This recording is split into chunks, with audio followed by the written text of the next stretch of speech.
Hey guys, welcome back to the Joy of Wrenching. I'm your friendly neighborhood mechanic, and today in the shop we got this beautiful 2017 Buick Encore. It's got the big 1.4 liter turbo engine in it, and it is throwing a code intermittently for P0299 engine underboost. And so we're going to run through this vehicle and we're going to figure out why is it throwing this code, and we're going to fix it. So come along and let's get into it together. Okay, so here's our engine bay, and this is the Ecotec 1.4 liter, like I said before, and it's got the turbo which sits right here on the front of the engine. Now this is the direct injected version. The multi-port fuel injected version looks like a regular exhaust manifold, but this one just bolts right up to the side of the block. So this is not shown very often on YouTube, and so I think it'll be very valuable to capture this. But we're going to go through here and we're going to see what's wrong with this turbo, that it's not creating boost.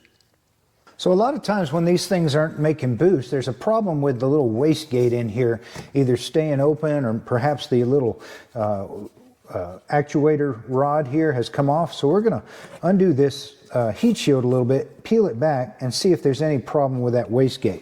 So there's a couple of 10 mils here on the front we'll take out.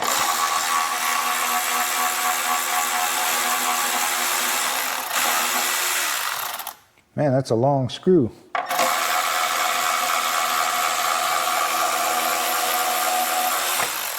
Okay, you notice how that thing just sort of popped up and out of the way? I think somebody's been in here before. Well, let's just see. Okay, so there's the wastegate underneath there. Let me see if I can get you a little bit better view.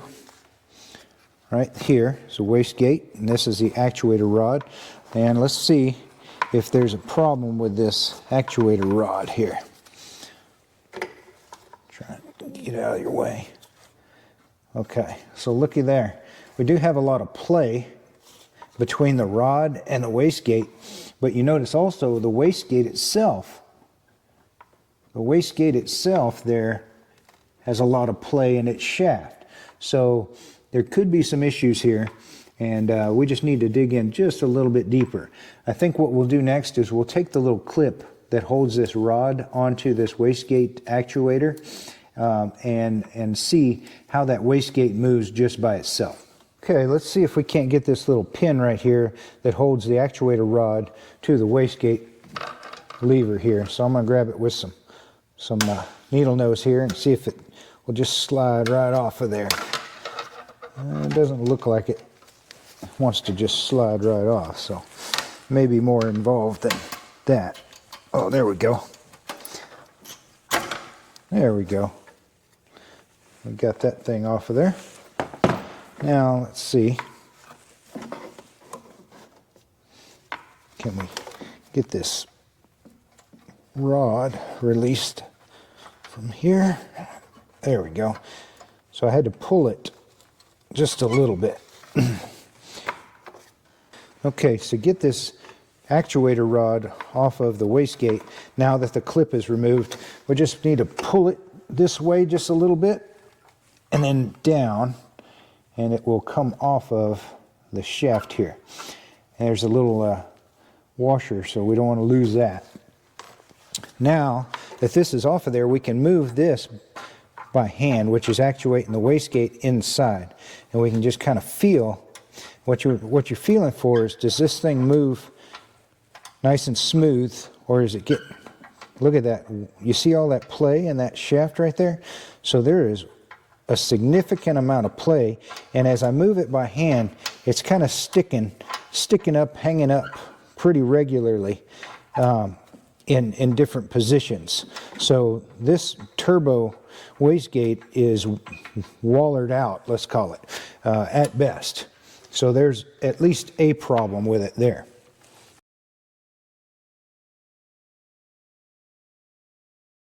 Okay, so let's get started by removing this beauty cover from the top of the engine. So in order to do that, we just take out the oil filler cap here, and then it'll pop up and off, except it's held down right over here by a T30 screw. So we'll get in here and buzz that out if we can. There we go. And then the rest of this should just pop right on up and then out of the way. Okay, and there's a little bit of foam under here. I'll go ahead and remove that too, just so that we can see what's hiding underneath here.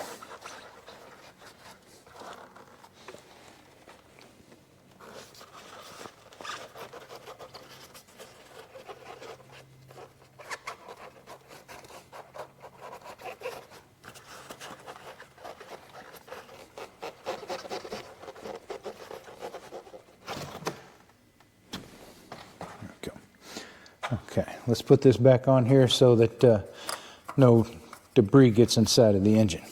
Now, I'd also like to look inside of the inlet port and look at the turbine on this turbo.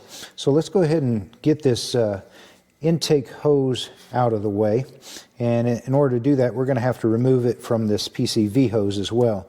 Now, notice these guys have these little blue push tabs. So just push that in, wiggle and pull, and it should come right off.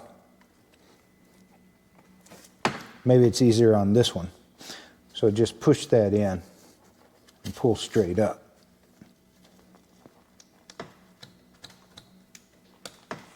Easier said than done, obviously.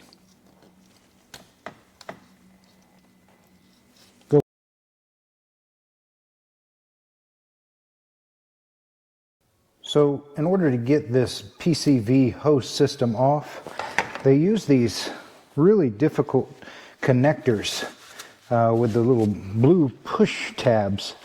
Now, you would think that you should be able to push that thing and just yank it off, but it doesn't seem to want to come off. So what I've seen others do is grab hold of these tamper-proof screws, because you can't find a bit that's going to fit it, but grab hold of that tamper-proof screw with some needle nose vice grips like this, and you can just grab the edge of it, and once you've got that edge of it, you can turn it, and once you broke it loose, you can get it out by hand.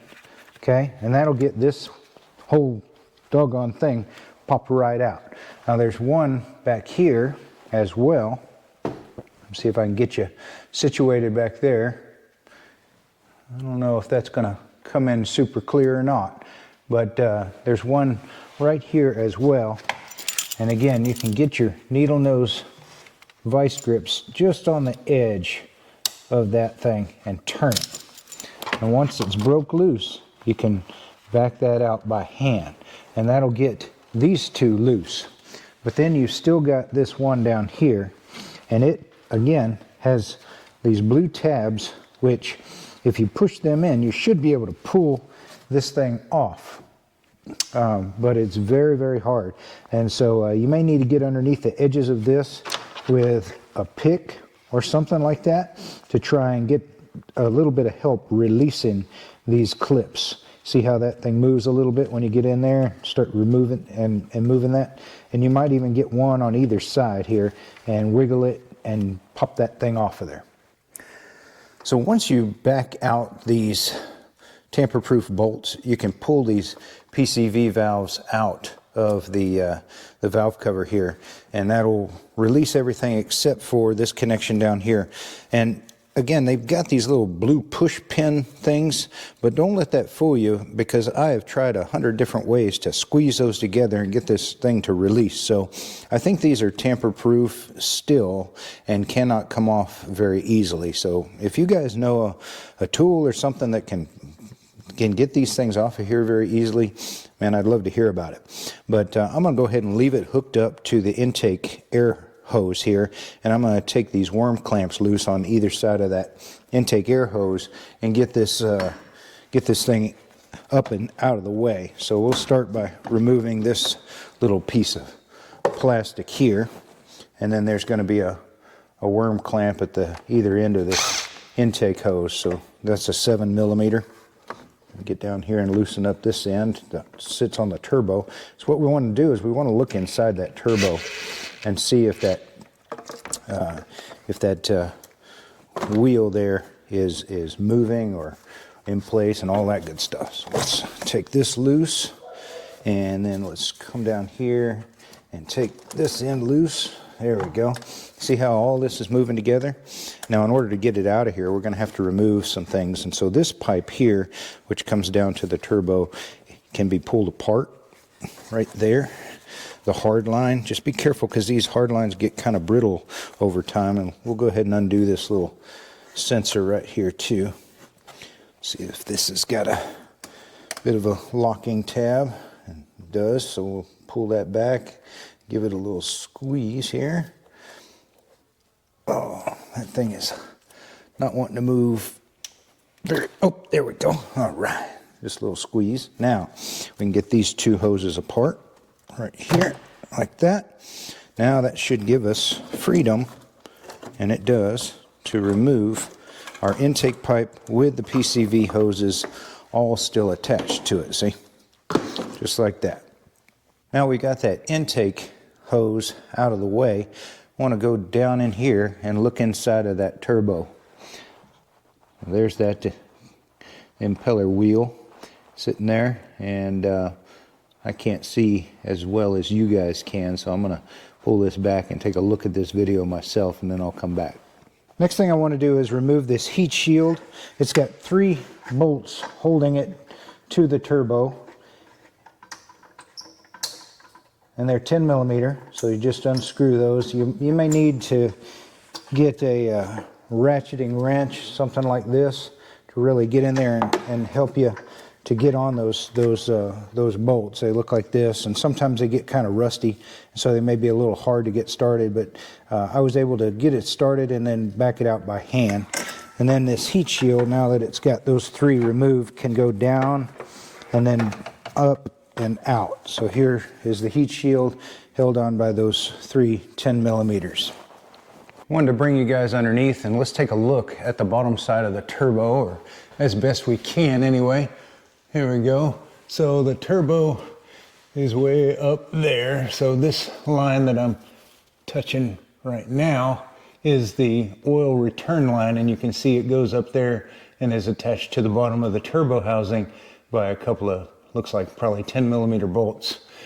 Now, it's the catalytic converter, and on the multi-port fuel injected models, it doesn't appear that you really have to remove the catalytic converter to get to things, and I may not have to do it here, but because it looks like it'll be easier to get to the bolts and it'll be way easier for me to show you guys, I'm gonna go ahead and remove this catalytic converter from here and get it out of the way so that we can see the bottom of that turbo and the bolts that mount it up against to the engine, and also some of these bolts that we need to remove for some of these feed and return lines. So that'll be the next step, is getting this catalytic converter out of here. So the first step in getting this catalytic converter out of here is going to be removing the connection to the oxygen sensor here. So there's a white clip on it that you need to, a locking clip that you need to slide up. And so you can get yourself a little pick or something like that and come up in there and slide that pick up, or slide that white locking tab up. And then we should be able to squeeze and pull apart that connection. Let's see how easy it wants to be today. Sometimes these guys get a little bit of dirt, corrosion, such inside of them, and they don't want to come apart as easily. So, you can put a little pick or something underneath there and kind of release the catch. All right, let's get this in here. All right, there we go. Now we got that unplugged and out of the way. The next part that we want to remove to get that catalytic converter out of here is we want to take the mounting bolts or nuts loose on the bottom side of the catalytic converter.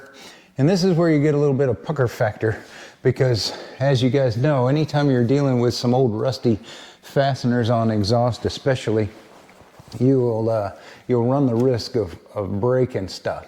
But I've had it soaking in some PB Blaster for a little bit and got it loosened up a little bit, I think. And so we're going to put this in. It's a 13 millimeter, by the way.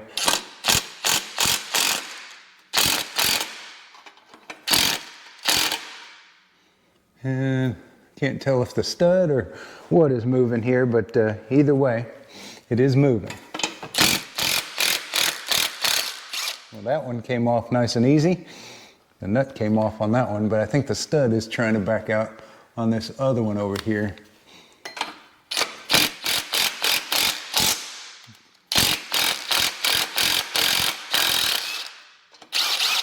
No, the nut came off. Okay. Well, look at the steam coming off of that. That thing's hot. Hopefully you guys can see that. I ain't touching that. All right, so now we've got those nuts off of there, and that frees up our flex pipe here. And gasket there on top of it. All right, let's see. Come on down. All right. Now this gasket probably needs to be replaced here. This gasket probably needs to be replaced here. It's looking kind of perished, but we'll deal with that here in a minute. But that flex pipe is nice because it gives us a little bit of flexibility. And now we can see our catalytic converter. See down inside of it, make sure that the guts are still there. And we've got some other mounting points here that we can deal with in order to free up the bottom of the catalytic converter. Okay, so we're back up top, obviously, and we're still working on getting that catalytic converter out of the way. It's mounted down below, as you saw, by a number of mounting points, but I also want to show you that it's got some mounting points up here as well. See those two nuts, and let me see if I can kind of point to them somehow. These two nuts that hold it to the side of that bracket right down there. I think you guys can see that. I'll point to it with an arrow. But those two need to be removed. And then there's a clamp that holds it. See this clamp right here that holds it to the turbo. Okay, now on the bottom side of this clamp is a 13mm bolt that you can loosen up. The other thing that we're going to have to undo is this oxygen sensor up top here. I'm going to go ahead and leave it plugged or screwed into. I'm going to leave it screwed into the catalytic converter and try and drop it out the bottom, and I'll just unplug it here and everything should come out down the bottom.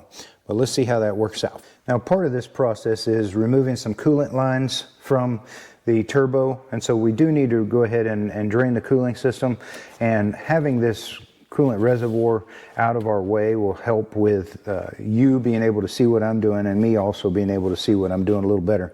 So I'm going to go ahead and get underneath the car and drain the coolant now. In order to drain the coolant out, just remove this belly pan here. It's got a bunch of 10 and 7mm bolts that hold it up in place. And then you can get over here to this side of the radiator, and here's where the petcock is located. And so we're going to put a hose on this and drain this fluid out by loosening up that petcock. Okay, so now we got our bucket on there, got our hose attached to our petcock, trying to be a little less than messy. And I always like to catch it in a bucket that is graduated so we can see how much fluid we get out of something. That way when you go to put it back in, you know generally where it needs to be. Okay, it's been draining about 20-30 minutes or so, and it looks like a little more than a gallon came out. So we've closed up the petcock, and I went ahead and removed this belly pan here so that we can get a much better view of everything under here that we need to get to. And hopefully that'll make things a little bit easier.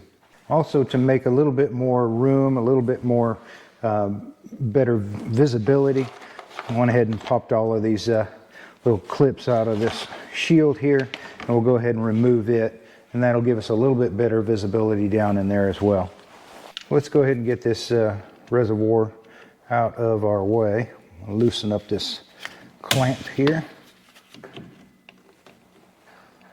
Got special hose clamp pliers, but sometimes it's just easier to use what's handy. Had some needle nose there. And then held on with two 10mm bolts right there. And now this thing can come up, and we can either try to tuck it out of the way a little bit to get a better view down below it, or we can go ahead and remove this clamp as well and get it completely out of the way now that it's drained. This is what's made for this job. You can get these hose clamp pliers. There's all kinds of different ones, but they lock in place also, so it's really nice. get on these things. Once you've got it crimped, it'll lock itself in place and it'll stay crimped like that. And then you can kind of move things out of the way a lot easier. There we go. Okay, now that the coolant reservoir is out of the way, you can really see everything we need to get to a whole lot easier, including these two 13mm nuts that hold the side of this catalytic converter in place.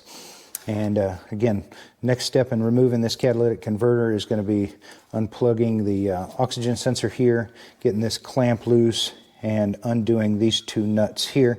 And then we'll go underneath and we'll remove the way that it's secured under there, and I'll show you that. And then hopefully we can just slide this out of the way, and all we have left to deal with is going to be the turbo, and it'll give us way better access to all the lines that go to that turbo.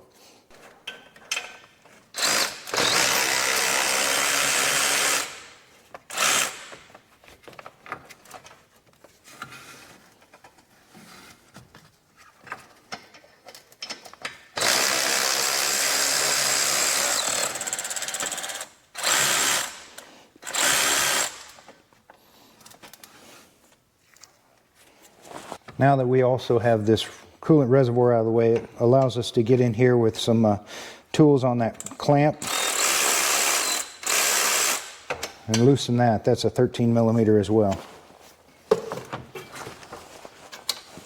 There we go. That's nice and loose. We may go ahead and remove that bolt altogether and spread that clamp out.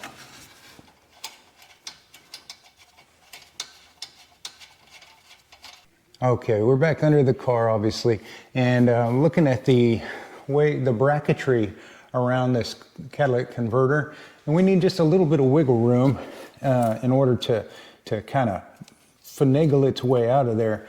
And there's lots of different ways to loosen this stuff up, but I think I'd like to keep some of the settings, like these adjustable type nuts, where they are, but I just need a little bit of movement. So what I'm going to do is I'm going to loosen up this bracket, which goes up there to those two bolts, or those two nuts that we just took off from up top. We're going to loosen up this bracket just enough to give it some wiggle room, and it's got a 15mm nut right here that we need to loosen up. We'll go ahead and get on that 15mm nut right there, loosen it up a little bit. These things are not super tight, but I put a little bit of PB Blaster on them anyway. And as we get this loosened up, then this whole bracket will start to give us a little bit of play. You see that it's starting to loosen up. And then down here on this end, I think what I'm going to do is go ahead and remove these two nuts, and then that leaves all of this bracketry attached to the catalytic converter, but gives us some movement. Maybe we can move it out and down. We'll see how that works out. Okay, so I've loosened up this 15mm right here that holds this bracket on the side, and then I've taken the two nuts off the bottom here, 13mm, and sure enough, we've got a lot of wiggle room now for that catalytic converter. So let's go up top and see if we can't remove that clamp and then get this thing out of here. Okay, here we are, and we got the bolt out of this clamp, this clamshell clamp. We've got the two nuts off the side here where it holds onto this bracket. We've loosened the bracket so that it can move around. So this is feeling pretty loose. Let's see if we can't get it out of here now. So, okay, it's out of the clamshell. Let's see if I can get it off of this bracket now. There we go, off the bracket. Okay. Out of the clamshell. It's trying to hang up on a few little spots here and there, including the clamp. Oh, there we go. Okay, there's that. Now, what's it hanging up on now? Okay, it's loose, but it's still kind of hanging up on a few things. Let me see if I can get it out the top, or if we're going to have to go down below. Okay, it's kind of hanging up on this bracket, this engine lifting bracket here, trying to get it up through the top. It may be easier to come out down from below. Let me see if I can lower it down through the engine bay here. Looks like it's going to go down through the bottom easier than out the top, guys. There we go. All right, I've got it out through the bottom and resting on the floor now. Let me grab it. Okay, there we go. So we got her out. So this clamshell, let's see if there's any turbo parts inside of here. No, just a little bit of catalytic converter dust. That's good. But that's it. I left this bracket on there and undid those nuts, left the oxygen sensor plugged in. And now you can see what space we have to work with from above. And of course we'll be able to get to all those bolts and lines on the bottom of the turbo from below now. So let's see how much room we've created for ourselves from below. Okay, so I'm taking this flexible exhaust pipe and kind of bungeed it over to the side, and you can really see now where we need to go back here. See the bottom of the turbo really well now. You can see the mounting bolts where that turbo mounts up to the side of the engine. We've got some coolant lines here, and then the oil drain line, which I'm really glad that this model, this direct injected model, has this nice solid oil drain line. The multi-port fuel injected models have a rubber hose that always breaks here, so this is an upgrade. But you can see how we can get easily to most of those bolts now, and hopefully remove this turbo and put on the new one. Getting this catalytic converter out of here freed up a ton of space, didn't it? Okay, so the next thing we want to do is remove our coolant lines. So we've got this one here, feed line, and then there's a drain line underneath it. And they're held onto the turbo by a 16 millimeter banjo bolt, basically. So we'll go ahead and crack that loose. This upper one anyway. Wasn't on there super tight, but tight enough. And we've already drained the coolant, so we shouldn't have too much stuff come out. Get this out of the way. There we go. All right, so there's that upper banjo bolt. Set that aside and see how this is loose, but it won't kind of swing out of the way. So it's connected over here, looks like a 10 mil. So let's go ahead and crack that loose and give ourselves a little bit of wiggle room with this line. Let's see here.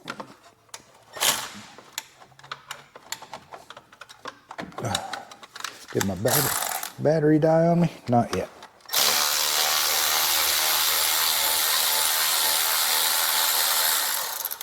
All right, there's that. There we go. See, now we got a lot more wiggle room with that line, so we can get that turbo out of there.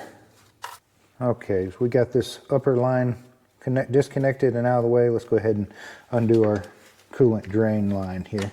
Again, 16 millimeter. They couldn't stick with one size, you know. They always got to. It's almost like a challenge, I think, for the engineers to think, how many doggone sizes of bolts can we use to hold the same part on? Or how many different types of plastic clips can we use? That's another one they love to play. All right, there's our other banjo. And of course, it's got some sealing washers on either side of the banjo bolt, and we're going to replace all of those.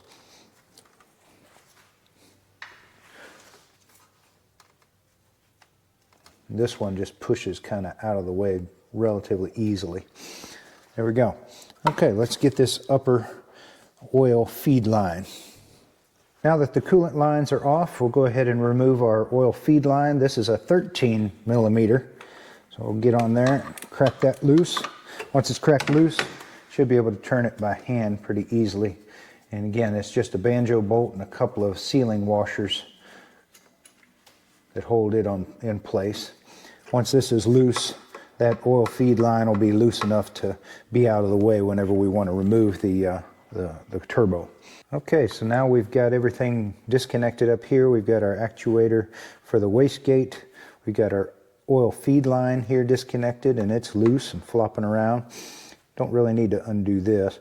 We've got our coolant inlet and outlet pipes undone. We've got our catalytic converter taken off, and you can see down back behind there, hopefully you can see that, but you can see that you're starting to get access now to the bolts that hold that turbo onto the engine. Let's go down below and let's undo the rest of the lines, like the oil drain line, and we'll see what it takes to take this air pressure intake hose off. So down here, you can really see where we have access to the drain line on the bottom of the turbo there. It's held in with two 10mm bolts, and we're going to go ahead and get on those with an extension and a swivel here. And then the only other thing down here that we really need to try to get a hold of and get out of the way is going to be the turbo outlet right here, where the pressurized air comes out, and it's held in with a little spring clip. And so we'll undo that spring clip and push that out of the way. All right, let's get this oil drain line undone.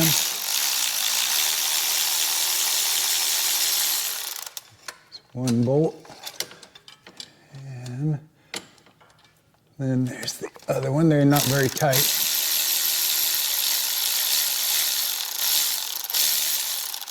And it looks like they've got a little bit of rubber grommet on them to keep them from falling and getting lost.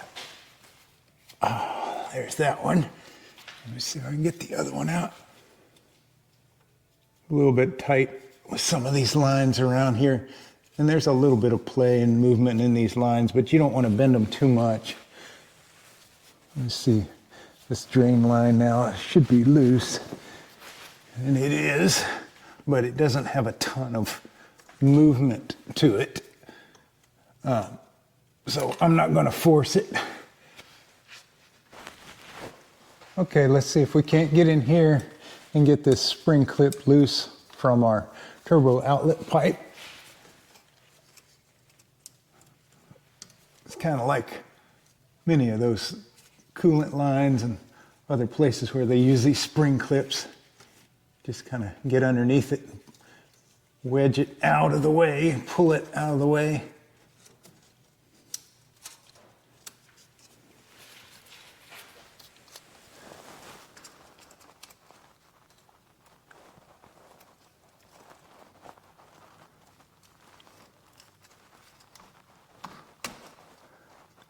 There we go.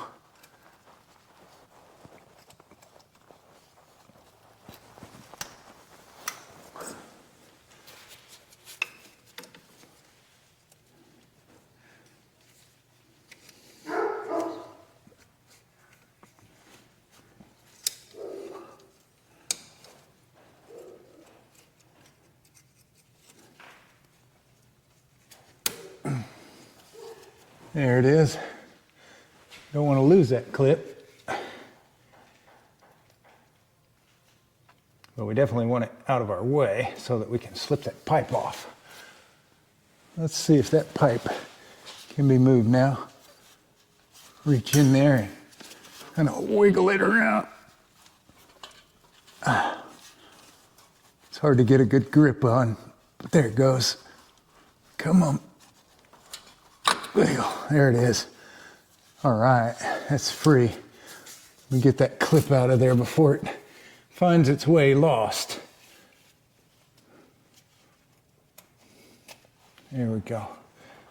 Looks like that right there. Okay, so we're going to go ahead and start removing these nuts that hold the turbo to the engine.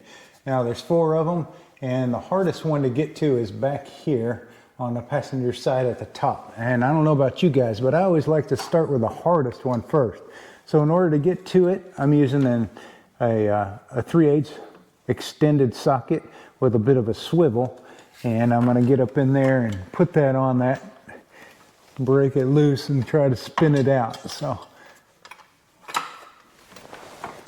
kind of got the camera in my way a little bit, but hopefully I can keep you guys in frame and also get this done. Come on. Oh, goodness. I may have to move the camera. Sorry, there just wasn't an easy way to keep that camera in the same place that I needed to be. So you guys are gonna get the gist of things, but just from a slightly different vantage point. And again, I'm trying to go for that uppermost one there. I got to get this swivel to stay somewhat stable. I put a little wrap of electrical tape around it, but it's still kind of floppy. I'm gonna have to guide it up in there a little bit. It's just such a tight area. But again, that's why I like to do the hardest one first, because if you get that guy out of the way, the rest of them are gravy. Come on.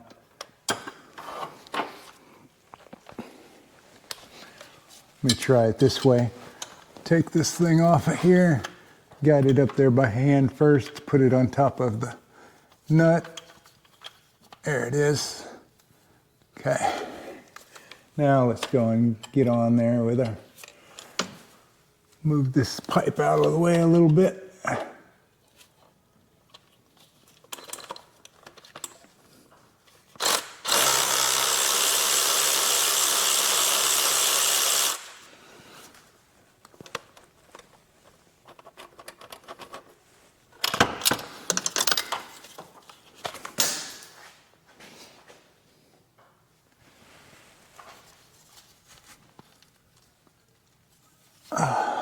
Okay, so there's the first one. All right, let's get the next hardest one. Again, it looks like it's going to be this uppermost nut. Okay, there's that one. And these things are not on there very tight, so you can spin them off with an electric ratchet like this.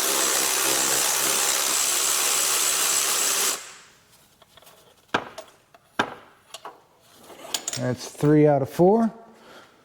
Okay, let's get that last one.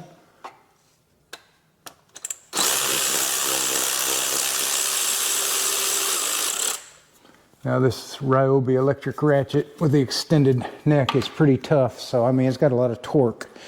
Okay, so we got all of the nuts taken off of the bottom of the turbo, and it is now loose. I don't see anything else holding the turbo on from down here, so let's move upstairs and let's take off the connections for the electrical sensors and see if we can't lift this thing out of there. Okay, so the next things we need to disconnect from this turbo are going to be these electrical connectors. So there's a couple of them. Let me see if I can get this hose out of your view. This PCV hose and connections. We'll swing those out of the way. Okay, so we've got this one here.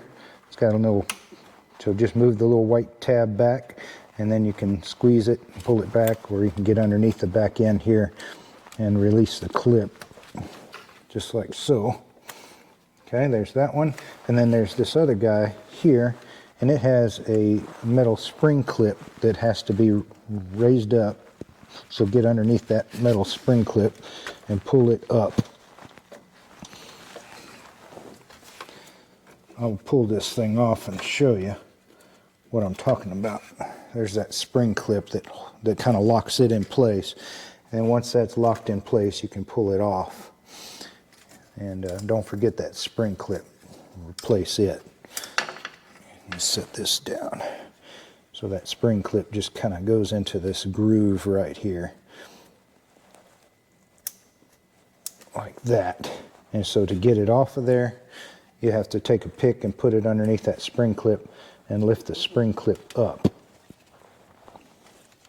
to release. Just be careful, because these things like to run away and hide on you. So with the electrical connections undone, the air outlet pipe to the turbo undone, all of the feed lines from below and return lines. So I think it's disconnected, so let's see if we can get this thing out of here.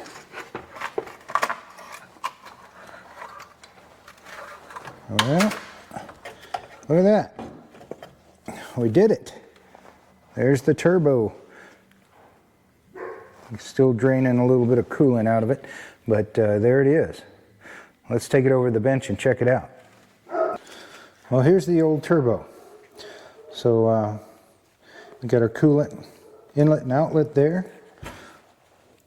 Oil outlet there. Oil inlet up top here.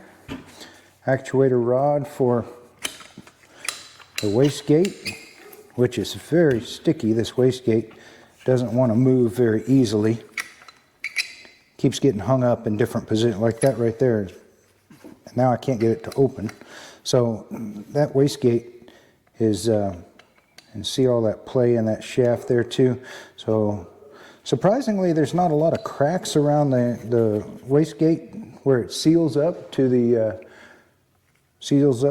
turbo. Usually that's pretty cracked up. The impeller here spinning okay, but it's got some little catchy spots in it. It's kind of weird feeling. The outlet side here, the nut is still on it. A lot of times that nut will spin off of there, inside of there. Hopefully you guys can see that nut down in there. A lot of times that nut will be gone. And of course, once that nut's gone, then that little shaft that connects the turbine wheels is not going to allow this to compress air over here. I don't see any chunks or pieces or anything like that in any of the orifices, so that's a good sign. And let's see the new one compared to the old. Okay, so here's the new one compared to the old one. Looks very similar.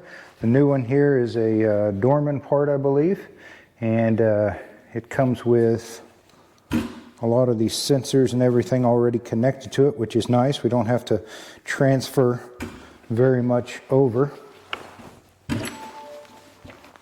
And it looks to be the same. Everything's nice and protected. There's our turbine in there, and nice new wastegate, nice and tight feeling. So this should do well. Let's look at that outlet side here. All right, looks good. Spins nice and smooth. Now before we put this in here, we're going to fill this oil passages up with some fresh oil so that everything doesn't start up dry. But this looks good. Matches what we took off of there, so that's always a good sign. You know, another thing that I was happy to see with this replacement part is it came with a bunch of the little extras that you're going to need to do this job. A new clamp to connect the turbo to the catalytic converter, a bunch of gaskets, O-rings and things, and even a new heat shield. You know, we bent the old one out of shape, but this heat shield is also doubles as an exhaust gasket, so that's good that this comes with the replacement turbo.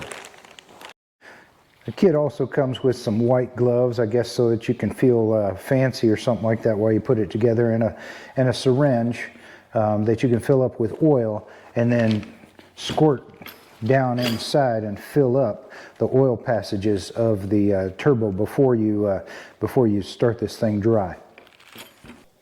Whew! Now that was a lot. I get it, man. That process, it takes a little while. It's not that bad, but it takes a little while. And this video is getting way too long, so I'm going to break it into two parts. This was the removal. Part one was removal, you just saw, and I'm going to have a part two for the reinstallation.